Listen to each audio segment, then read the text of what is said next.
L'Éternel te bénisse, l'Éternel te bénisse et te garde, fasse lever la lumière de sa face sur toi, use de grâce envers toi et te donne la paix, et te donne la paix.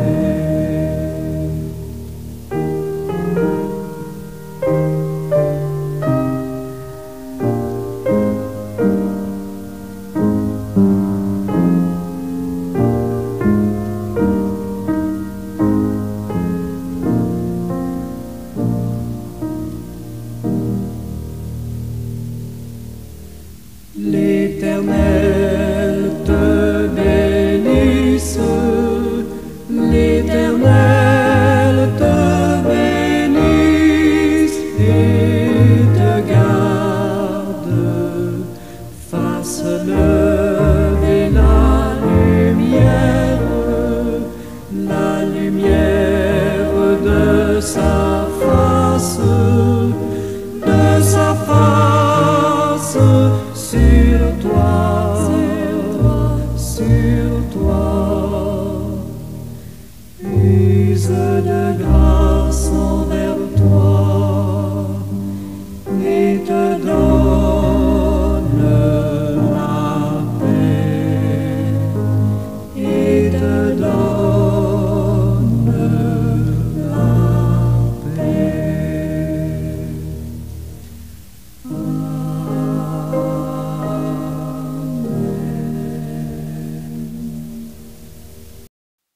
Seigneur Jésus, nous te rendons grâce pour la croix, ce signe profond qui traverse le cœur de l'humanité et révèle la grandeur de ton amour. En elle, nous voyons à la fois la douleur de notre condition humaine et la splendeur infinie de ta compassion divine.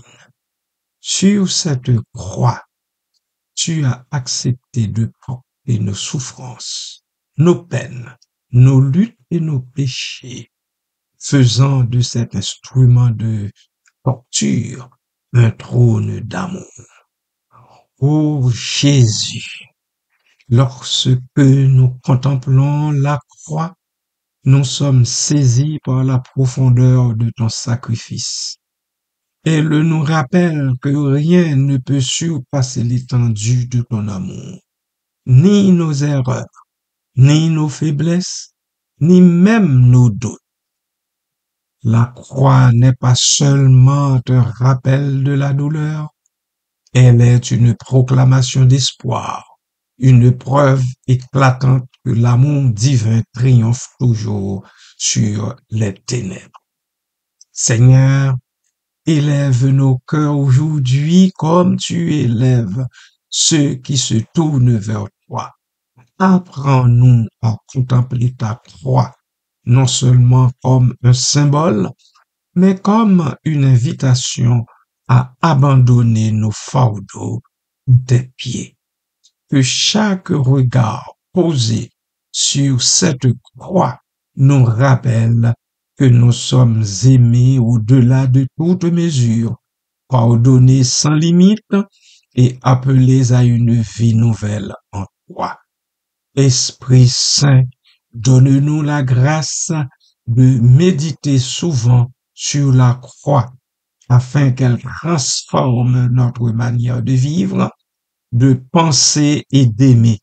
Que son mystère nous pousse à être des porteurs de compassion, des témoins de miséricorde et des artisans de réconciliation dans un monde meurtri.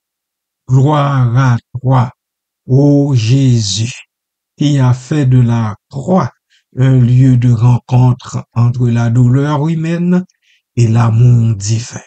Par elle, puissions-nous, ô Dieu, être élevés vers toi aujourd'hui et pour l'éternité. Amen. Portant sa croix, il monte le sinistre coteau. Dans l'opprobre et la honte, muet comme un agneau, ce sauveur débonnaire, pour de pauvres pécheurs, va retrouver au calvaire la mort d'un malfaiteur.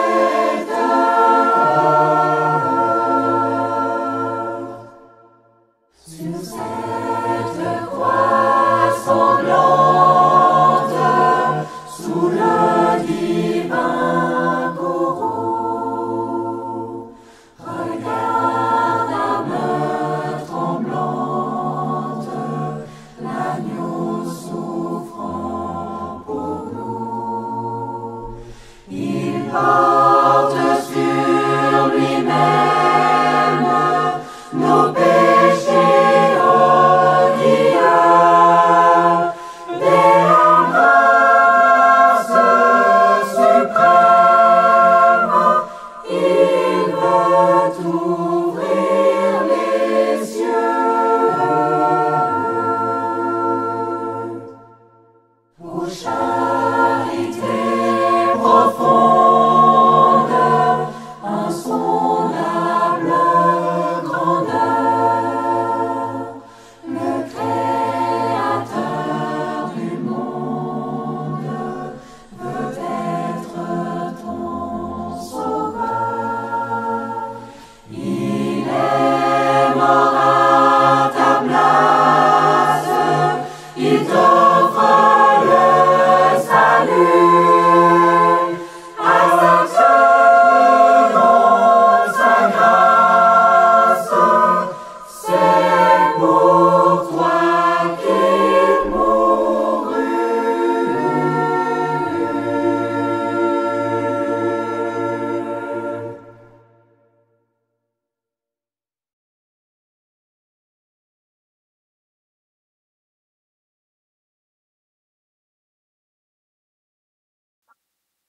Amis chrétiens et bien-aimés dans le Seigneur de partout, bon matin, bonjour, bon vendredi saint dans la paix et la grâce du Seigneur notre Dieu. La croix est à la fois le symbole de la douleur humaine et de l'amour divin. Elle élève ceux qui la contemplent. Victor Hugo. Victor Hugo, bien que non strictement orthodoxe dans sa foi, exprime ici une intuition profondément chrétienne sur le mystère de la croix. Nous essayons de pénétrer le fond de sa pensée qui englobe les deux phrases énoncées. Premièrement, la double nature du symbole. Symbole de la douleur humaine.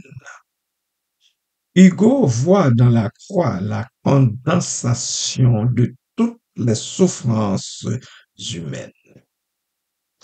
L'écrivain romantique, marqué par les injustices sociales, y reconnaît au moins trois choses.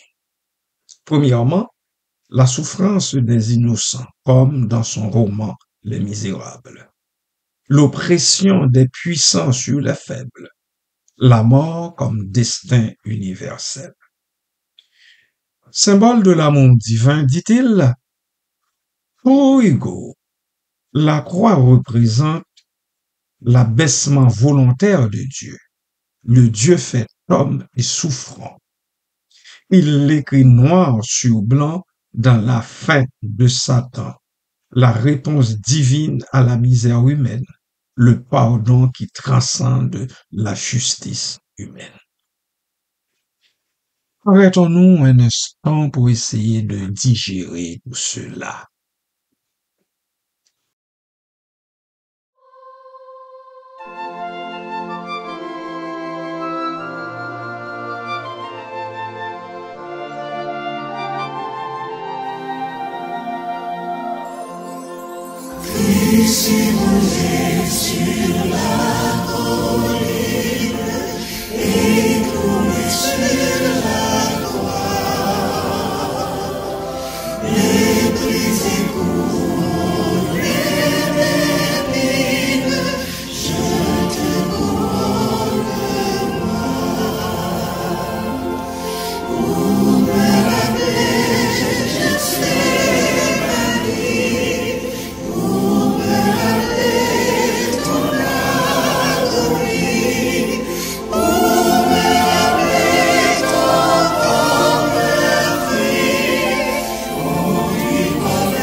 Le pouvoir transformateur de la contemplation.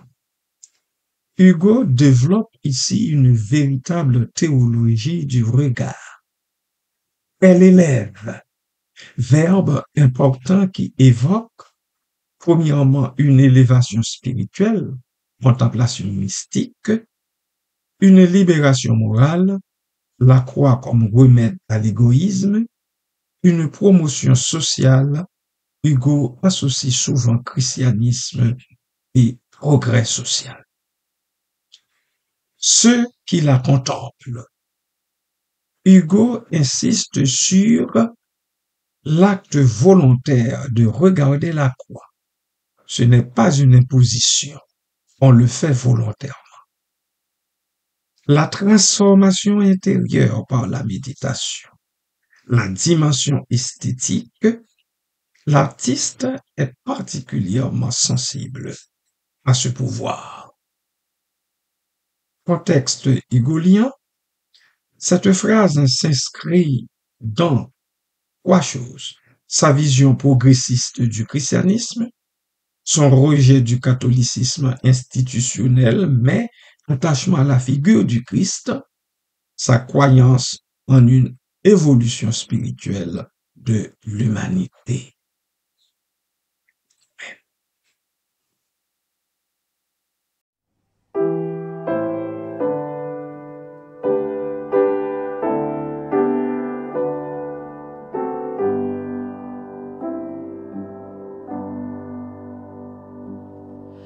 Viens et vois Jésus mourant sur la croix.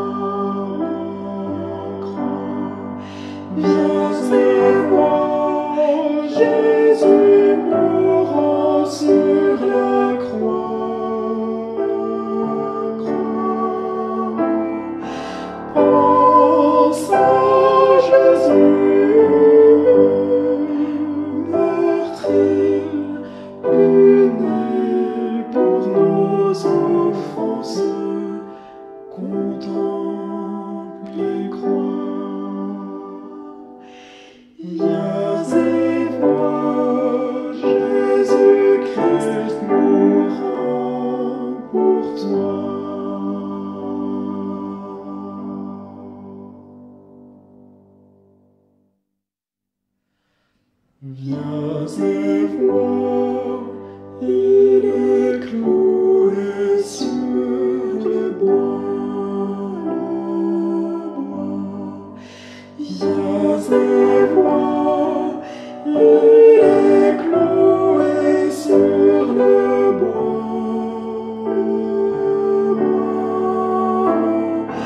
Oh, que ton cœur touché, étreint par sa souffrance, dis avec foi, oui, Jésus a donné sa vie pour moi.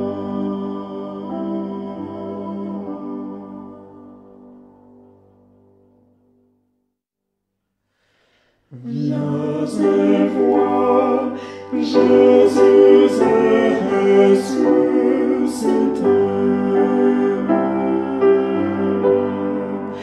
Viens et vois, Jésus est ressuscité.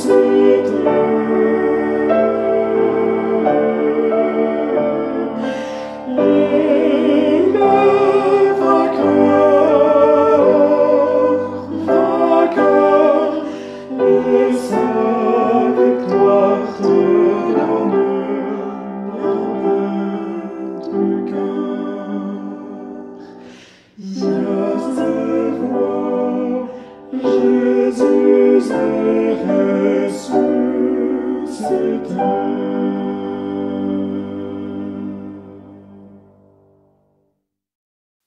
Portée universelle de la croix.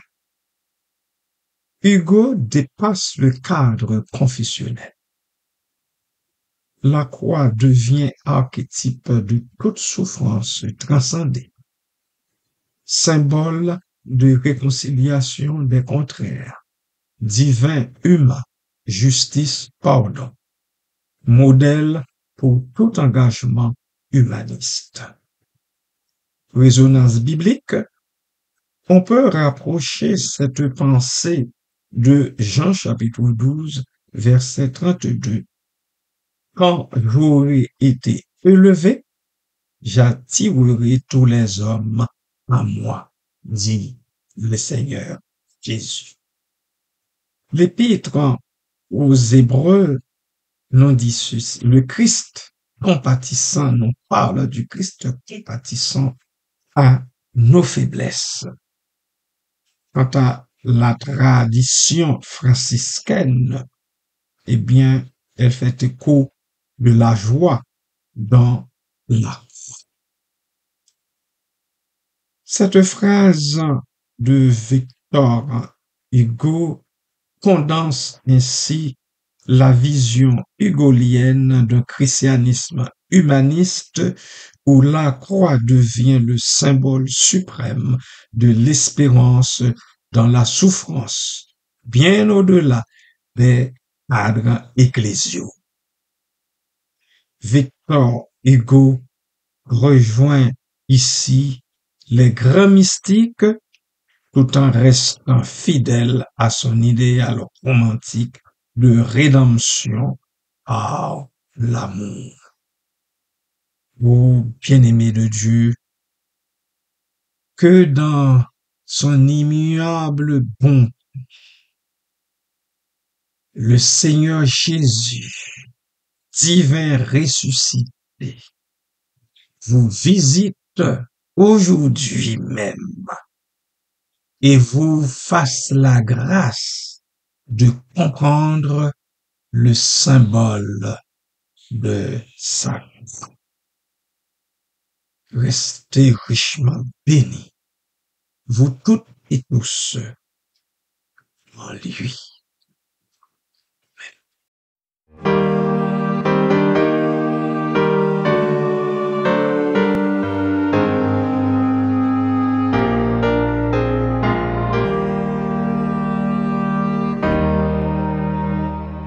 Mon sauveur est vêtu de fin lin et de mire embaumé.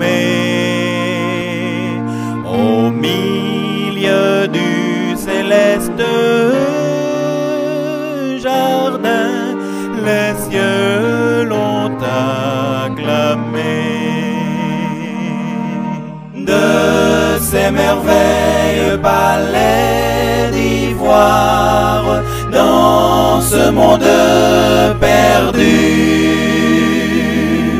Après avoir quitté la gloire, Jésus est descendu. Alors il a connu la douleur et l'aloès amer.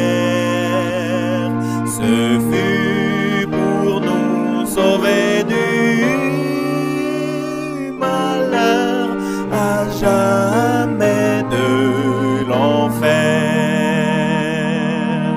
De ces merveilleux palais d'ivoire, dans ce monde perdu, après avoir quitté la gloire, Jésus est descendu. De cassia, ses habits royaux ont dû se recouvrir.